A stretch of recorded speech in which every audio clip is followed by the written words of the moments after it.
శివరాత్రి రోజు ఉపవాసం చేయాలి. ఉపవాసం చేసే సమయంలో పండ్లు, పచ్చి పాలు మాత్రమే తీసుకోవాలి.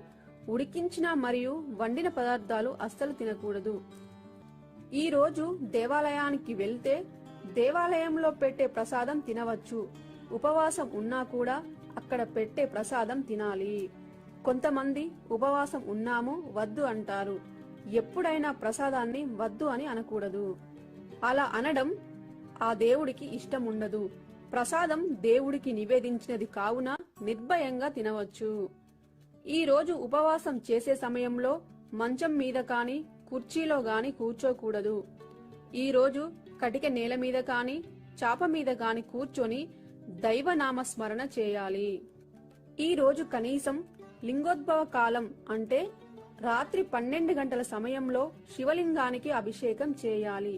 లేదా ఈ సమయంలో శివాలయంలో అభిషేకం చేయడం చూసినా చాలు కోటి జన్మల పుణ్యం లభిస్తుంది. ఈ రోజున ఆరోగ్యం బాగలేని వారు ఉపవాసం చేయకూడదు. ఈ రోజు ఎట్టి పరిస్థితులలో మాంసాహారం అసలే తినకూడదు.